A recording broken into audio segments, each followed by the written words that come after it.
बिस्मिल्लाहिर्रहमानिर्रहीम। अस्सलामु अलैकुम वरहमतुल्लाहि वबरकातुहू।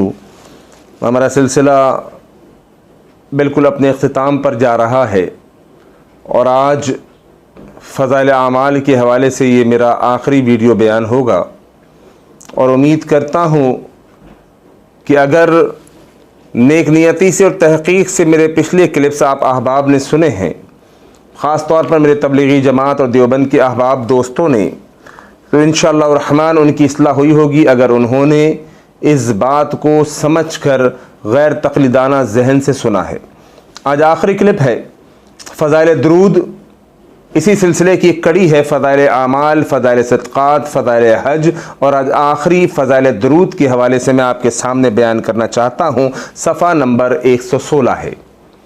फ़ज़ाइल दुरूद सफ़ा नंबर 116 में लिखते हैं कि जनाब कहता है कि मैं अपनी माँ के साथ हज पर गया, वहाँ पर मेरी माँ मर गई और मरने के बाद मेरी माँ का मुंह काला स्याह हो गया और उसका पेट फूल गया। अब मैं बड़ा परेशान कि जनाब परदेश भी है, मेरी माँ यहाँ पर मर भी गई है और जो कैफियत हुई है कि मेरी माँ का मुंह स्याह हो गया और उसका पेट फूल गया। परेशान था कि इसी आलम के अंदर देखा कि बादलों में अबर का एक टुकड़ा आया है और उससे एक शख्स नमूदार हुआ है और आने के बाद उसने मेरी माँ के मुंह पर हाथ फेरा, जिससे चेहरा जो स्याह था स्याही जाती रही और चेहरा सफेद हो गया। फिर उस शख्स ने जो बादलों में अबर के टुकड़े के साथ आया था, उसने मेरी माँ के पेट पर हाथ फेरा, जिससे मेरी माँ का जो पेट फूला हुआ था वो सूजन ठीक हो गई। मैं हैरान हो गया कि भाई ये चमत्कार, ये करिश्मा करने वाले आप कौन हैं जिसने मेरी मुश्किल कुशाई कर दी, मेरी मदद कर दी। तो कहने लगे कि उस शख्स ने कहा, मैं तेरा नबी मोहम्मद बिन अब्दुल्लाह हूं सल्लल्लाहु अलैहि वसल्लम। ओ मेरे मोहतरम भाइयों, अकल के अंधों और तबलीगी जमात के मेरे मोहतरम भाइयों, देवबंद के दोस्तों, ये क्या गुमराह कुन अकायद लोगों के सामने पेश कर रहे हो कि अल्लाह के नबी आ रहे हैं और लोगों की मुश्किल कुशाई और हाजत रवाई कर रहे हैं, और कितना बड़ा झूठा इल्जाम और बोहतान मेरे नबी के ऊपर बांधते हो कि अम्मी आयशा रज़ियल्लाहु ताला अन्हा फरमाती हैं कि मेरे नबी ने पूरी जिंदगी किसी नामहरम औरत के हाथ पर, उसके जिस्म पर हाथ नहीं लगाया।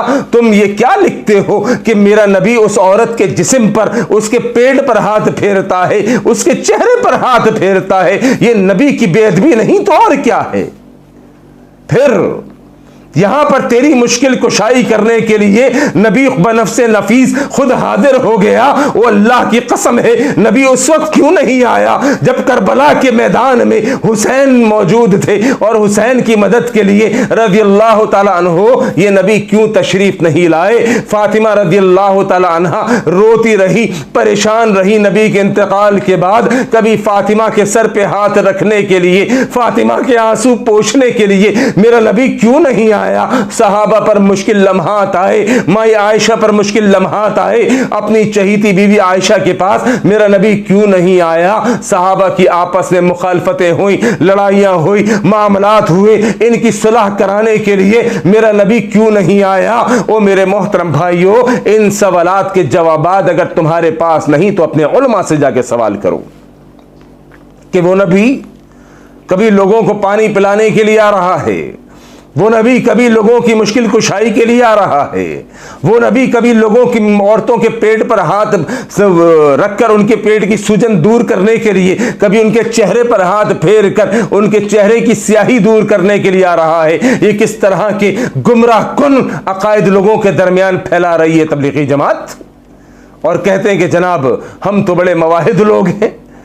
तो ये आज सिलसिला ख़त्म कर रहा हूँ इनके तमाम पोस्टमार्टम का। अभी अल्लाह की कसम बहुत सारे वाक़यात हैं, महीनों नहीं सालों लग जाएंगे, लेकिन लाजमी सी बात है एक सीरियल को मैं कितना घसीटूँ, कितना चलाऊँ। लिहाजा आज इस दुआ के साथ, इस उम्मीद के साथ कि यकीनन मेरी कुछ बातें तल्ख भी हुई होंगी, मेरा कुछ लहजा आप अहबाब को बुरा भी लगा होगा, तो मेरे मोहतरम भाइयों, अगर मेरा लहजा तुम्हें इतना बुरा लगा तो मुझे तुम्हारे लिखी हुई बातें, मेरे नबी की तौहीन की हुई बातें, कुरान और हदीस के खिलाफ टकराई जाने वाली बातें, इन्होंने मुझे कितनी तकलीफ दी होगी, इन्होंने मेरा कितना दिल दुखाया होगा, जो मैंने खुल खुल के बातें तुम्हारे सामने रखी हैं। अगर अल्लाह को मानते हो, रसूलुल्लाह को मानते हो, अगर मरना है, मरने के बाद दोबारा जी उठना है, तो तुम्हें चाहिए कि तुम तहकीक करो, कहीं ये तबलीगी जमात तुम्हें तबाही की तरफ तो नहीं लेकर जा रही। अल्लाह करीम अमल की तौफीक अता फरमाए। व आखिर दवाना अनिल हम्दुलिल्लाहि रब्बिल आलमीन।